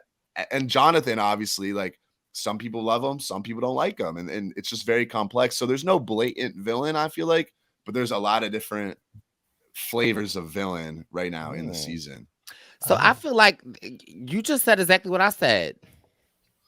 But it was no disagreeing. You was like, okay. I guess I wouldn't say that. I guess villain is the wrong term, I guess, for me to use. Like, I don't think anyone's a villain. I just think everyone has that complex personality being shown where they have their villainous side, but not a villain where, there's nobody that everybody is rooting against, if that makes sense. Right. I don't know. Okay. Good answer, gentlemen. Echo. I agree. Okay. I do want to, before we get into, because I feel like we're approaching tribal right now. We're getting there. I do want to touch a little bit more on the Omar conversation, because, like you said, we see this moment where he's like, I've done such a good job at turning everyone against Hyde. Does it make sense for me to actually go save him? And this, combined with his conversation with Mike at the sanctuary, sort of cemented this. I don't know if it's a hot take or not, but I wanted to throw it out to you guys. I think Omar might be one of the best players we've seen in recent Survivor. Like, he has such a stranglehold on the social element of the game, the strategic element of the game. and nobody's targeting in with him. Everybody wants to work with him. Everyone's listening to what he says. Like, it is very, very impressive, and he's doing it so low key that it's like it's not in your face impressive. But if you sit back and think about the way he's manipulated every vote since the merge that he's been a part of is crazy. I would have to echo it, and I agree. I feel like because that's in my head. He a friend in my head, so that's what I call him. I feel like he's playing a magnificent game. However, like I was telling you guys before, with finding an idol and the edit of that, like there is something to us being at this point in the game, and I feel like with this is 42 and 41 being so similar, it gives your baby boy heart palpitations, because I'm like, it's too clean, it's too smooth, it won't it's too big, he got a big ego. That's Beyonce. Got a big ego. Like, it just, for me, it's just like, can he sail this smooth and clean, so fresh and so clean to the end? That's the only thing. And it's like, each episode, the thing that we loved about was that he was on the outs and he was on the end, and no one seemed to really and the more and more we get to see these confessionals to the viewer, it makes us seem like he is more running the game. And so it makes me nervous. So I don't want to root for him, because I feel like when I watch sports, I don't necessarily like to watch the games. I like to just watch it on the Googles to just see because when I feel like when I root for somebody, they don't win. You get invested. Right. So it's just like, I just be quiet. When I was watching Ghost Island and You was watching Ghost Island? You didn't watch it with me? Oh, okay. I remember like seeing some tweets or hearing things, and I feel like I might have heard Jeremy even say something like this. Like, who? Jeremy Collins? Yeah, maybe not, but I want to say that he said it. But like, there was a time when I think Fishback was like, "Oh, Wendell's gonna win this game," and it was whenever it was, and I think I had pretty clean hands, and people were like, "Nah." So something is going to have to happen to this guy. Something's going to happen. And in Omar's case, and Omar's playing a fantastic game. The way he's like Jack said, just manipulating people and everything to make the votes go wherever he wants is masterful. Like, he is so great. You wasn't doing that though. Don was doing that. Okay. Somebody was doing it. I know that. Where's that check? It's like, nah. But all I'm saying is, I'm echoing your sentiment in saying I'm waiting for this thing to blow up, just like people were saying that about me in Ghost Island. I'm waiting for this thing. Something's got to give with this guy. I hear that, but I also do feel like, and no shade to Ghost Island, I do feel like, no, this new era is different. That there are. That's what I said. Jack, what did I say? Because you have the headphones, so we know. I did hear error. Error. So that's that. Well, no, I said error, like a mistake. The error in 36 is that new error. No, what I said. He's covering. I said the error in 36 is that we are in a new era of gameplay. Mm-hmm. I see what you did there, but thank you. The listeners have what is called the rewind button. Okay. And I said what I said, and I ain't changing it. If you don't like it, you don't like it. And so what you want to do? The Brice has what we call an edit button, so he can get rid of everything. But go ahead, said what you said. And then you know what to do. Anyway. Shout out to the editors. No, but what I'm saying is that the error in 36, looking at it from the perspective of the era of 42, is that there are so many different attributes to consider that in 36 you didn't have to think about, you just you were in innateness. The way Jack just blinked his eye. Jack was like, baby boy, I'm trying to go I know with what you. I know what you're saying, but But no, it's just the monster. We wasn't keeping the 3 and dropping the 6. It Okay, you're right. So we'll just we got off topic. Okay. basically, it's like Omar's killing it so hard that in the modern era, a lot of times the people that we see crushing it to this level, people catch up to it and catch on. So it could be a situation, Final 5 or Final 4 fire making, where finally people love Omar as much as they do, but they're like, he's gonna win the game because he's been control. Yeah. People are gonna compare notes, or even even the 36. The fast gameplay that is 42 was not 36. Like, it wasn't. You didn't have people just dropping their closest allies like that. Because if that's the case, Wendell and Dom and Dom would Laura, have been out of here. that's what I'm saying. Like they weren't switching it up like the Depends on the gameplay. season. I mean, yeah, and it wasn't 36. Okay. 36 was different for sure. Yeah, I'll give you that. Now, I have a quick off-topic thing to say. Yeah. When I saw Dom at the event, I don't know who he's. I think he might have been talking to Evie, and she referred to him as one of the old school players. Mm. And I'm like, man, we were season 36, like dang, we're old school. 36, we old school. That's all. I really dropped the 4 and kept the 1. Okay. Right? Dom was like, I'm old school. But yeah. They didn't drop nothing. They just added. Okay. So we got a commercial for Geico, and I didn't really follow that one. But the mams came back up to us again. Okay. No, and this is I what think she you might said. be spicing it now. She said, all right, if I'm spicing it, I'm spicing it. But in this particular conversation, she said that we need to come to Houston. Jacob and Conrad are gonna be there. Pop's is gonna cook. We need to have a watch He make the party. best crawfish around. Okay. And one thing I know about the crawfish, you gotta take the thing off the body and suck the head. Okay. All right. So she said that we need to come to Houston for a watch party, and I said that we got a lot of listeners in Dallas, and we're trying to find the right Texas city to have our watch party in. Texas, you gonna hold them? Yeah. I see what you did there, Brice. Texas. Jack got it. Should we go to? It's a poker reference, right? Yeah, I guess. I didn't know that's what you were. Yeah.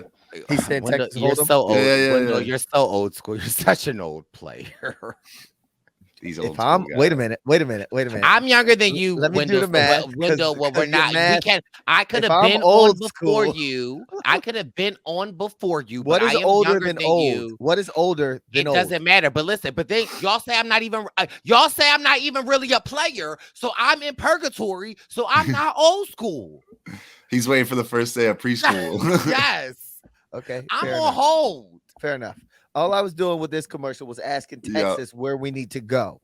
What Yeah. part of Texas should we throw our watch party? I think it's between the H-Town and Dallas, but we need to figure it out because we want to come to Texas within the next couple seasons. So wait a minute, Wendell, are you predicting that the Did y'all hear what Brice just said? Get your It's a Freudian head slip. right. Evan, you know what to do. Wendy, are you predicting that like Brice and Wen Present is? Are you giving a I'm third just saying. season? I'm just saying. No that- way. So listen, in the YouTube comments, let us know Dallas, H-Town, or Houston, H-Town or Dallas. I mean, if I could chime in. Okay, So wait, my wait, dad and Uh-oh. my stepmom live Uh-oh. in Houston, but I will say Dallas, a great spot.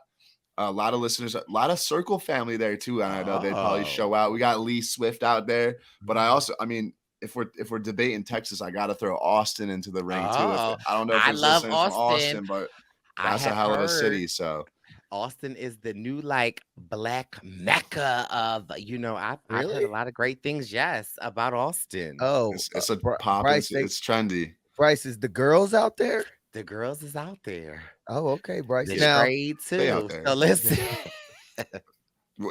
And you can't talk about Texas without talking about Wake Up. No, but yeah. Now, Brice. So See.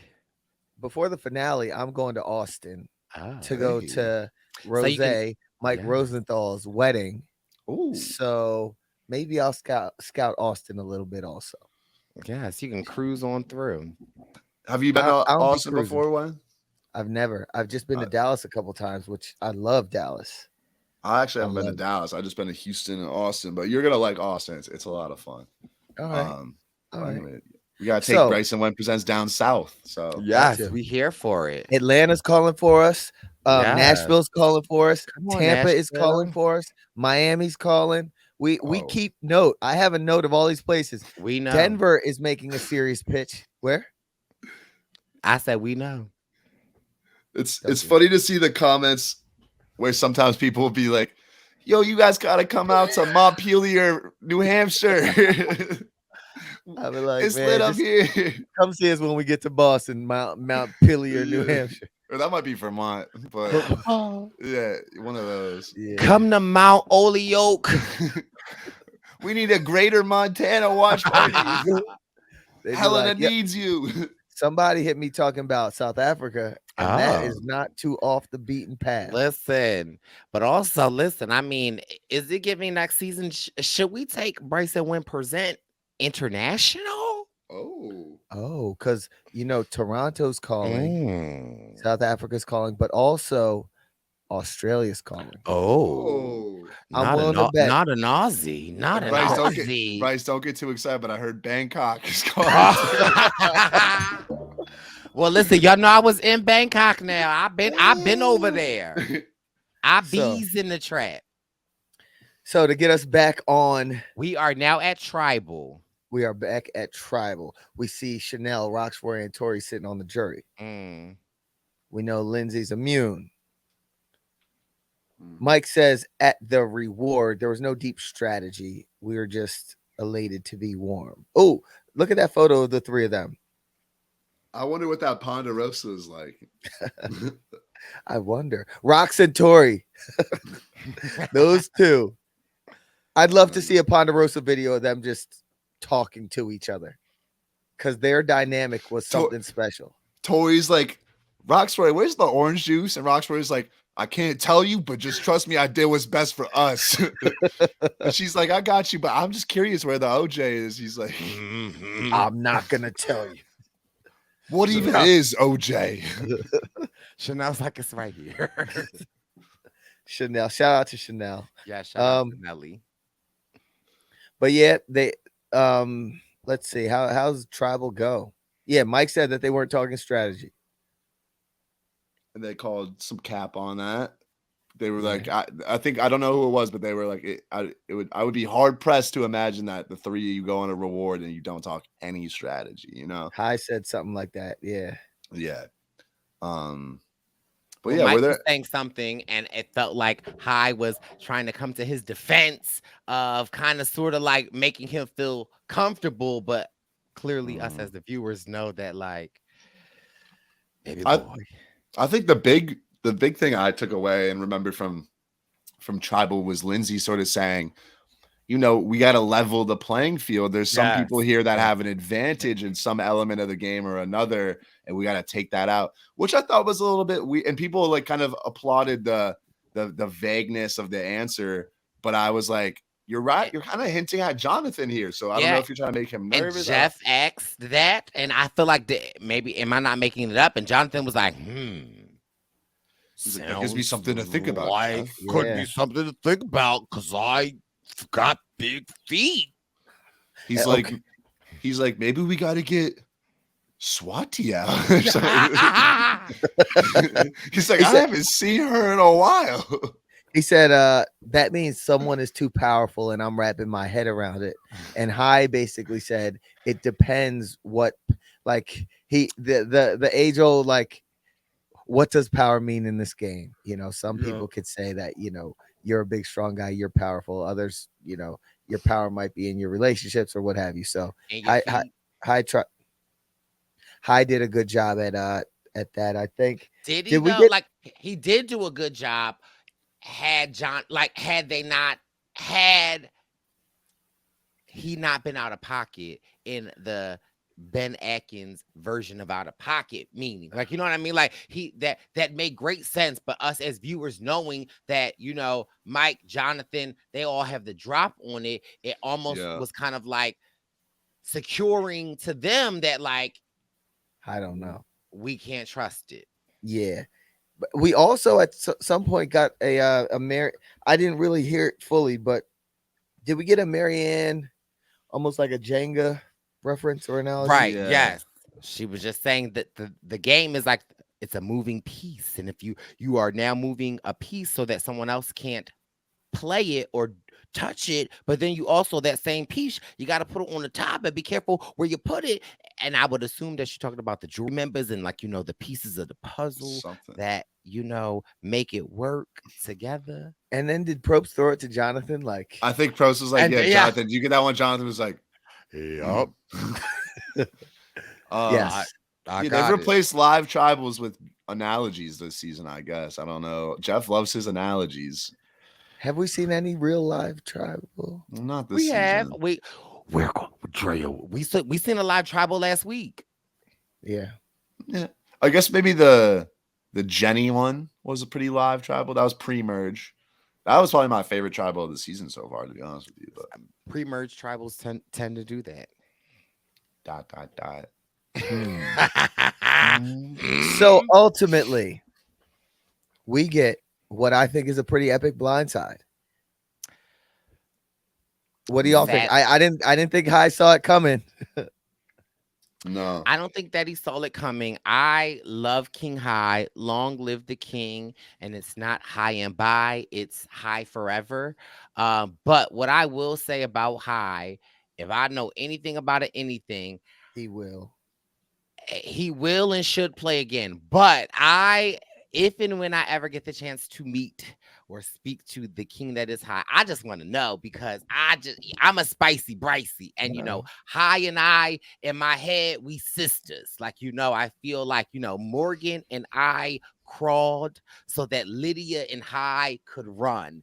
And for High to be blindsided like that, and for him to go out so graciously and be like, oh my God, wow, I love it. Yeah. I just want to know, in the back of your mind, was you like, beep, beep, but like, because like I want to believe that I could hold myself to that standard, but I know my baby boy had to be hot inside. But kudos to him for clearly the love of the game. He got blindsided out. And like he said, it was like, if I have to go out, this is the way that I would have wanted to go out. And yeah, it's a game. And there are people go home, people win. And you've got to know that. And it was just really sad to see my baby boy go home. But I just want to know how in the back of your mind was you cussing them out? Because I know me, first of all, once I would have saw that third vote come down my name, I'd have been like, stop reading the votes, Jeff. Who wrote my name down? We need someone to do that. Yes. We need someone to interrupt Jeff from reading the votes. That would be sick. CBS, call me back. Okay? Because Spicy Bricey wasn't there. Or Jack, when you play, do me the favor. But hopefully you don't ever get to that point. What if there is some kind of an advantage that allows you to can stop the read? vote. Ooh. And play your idol or something? It's just something.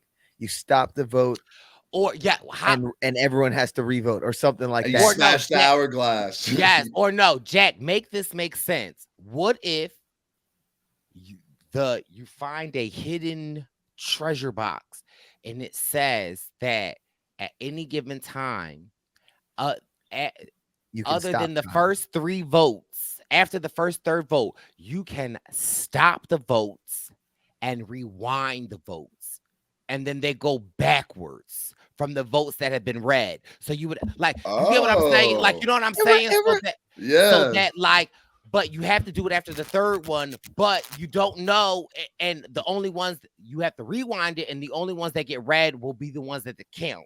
Does that make sense? Yeah. Come on That now, makes explain it. that- Explain it, Jack, because you explained I it. think you explained it well. Basically, you're saying like after X amount of votes have been revealed, instead of reading the rest of the votes, you can hit rewind, and then those votes count for double, and they go back. Now read how Survivor will put it on a scroll. Congratulations. You have found the vote rewind advantage. This advantage allows you to stop the vote at tribal council anytime after the first 4 votes have been read by Zaddy Probst. In doing this, you would rewind the votes and make the votes that have been cast count twice and erase the rest of the votes that have not been read. This vote can, and how about this? And it also would rewind an idle play. Or do you think or do you feel like that would be just be like a nullifier, right? Okay, so then the what about like a random idol redistributor where like you play idol and then I hit it and everyone like draws a rock and whoever gets the rock gets the idol, or they spin the wheel. Yeah, a random idol. Now listen, CBS, if we see this in 40, I got other ideas too. Shit. What about an idol? But the way to activate it, you have to predict who goes home correctly. That's pretty good. I don't know. I mean, if you're on the right side of the vote, you should know. But yeah, I like that. True. But then what if somebody play they shot in the dark? Then you go and they happen to be safe. What about here you go. An advantage called a shot in the light? Oh, okay. Explain it. It's right out. Y'all don't get where I'm going here. I explain it. I'm giving Jack. Tell him what I'm talking about. So what Deezy's talking about here is I don't know what you're talking about. I'm gonna guess. Okay, actually, no, I think I do know what you're talking about. Okay. You get to invert the notes that are in the shot in the dark bin and turn all the not safe into safe, and so you get 5 out of 6. But then you would then get to play them. No, you just grab one, and now you have a 5 and 6 chance. A shot in the light. Oh, okay. Damn. I like that. We should make our own show. What about a non-hidden immunity idol called the Adam Klein?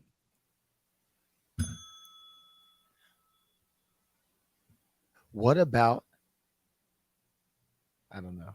What about adjust? Oh, go ahead. No, go ahead, Jack. I want to hear it. I was gonna say that idol where you have to predict who goes home. Instead of predicting, the only way you can activate it is if the person that you vote for goes home. So now you got to get in them. I don't know. Oh, but yeah, caveat. What you might end up. Yeah, I like that one. What about when you a reward challenge, right? And you know how Jeff be like, pick somebody, then pick somebody else. Actually, those 2 people that you picked are the only 2 people that you can vote for to go home tonight. Oh.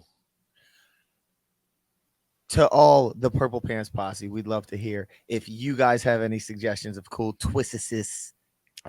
Drop them in the comments. We'll love to hear them.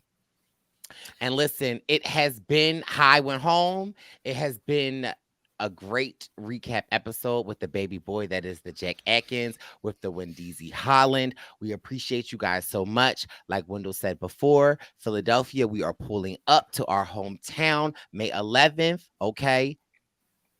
LA, we coming May 25th.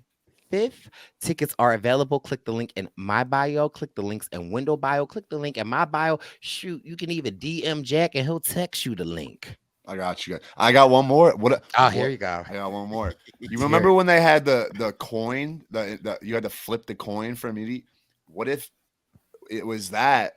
But as soon as you find it, you have to flip it at every tribal council until it lands on safe, and you have to. So every tribal, you have a 50% chance of being safe, and as soon as you're safe, it's out of the game. Then it's done. Yeah. Okay. Oh, I got it. Okay. What I you got for us I first? got the best one. What if you're the third boot and you're able to come? That's ahead, called bro. Chris Underwood. Okay, well, listen, and we live for Underwood. But listen, what if at Tribal, it's the end of the episode. Thank you guys so much for tuning in. This is the Purple Pants Podcast. Subscribe, show your baby some love, baby boy some love, and we'll see you next week. We are out. What if? It's the Purple Pants. It's the Purple Pants. It's the Purple Pants Podcast. You better get your headphones and listen up quick. Ooh.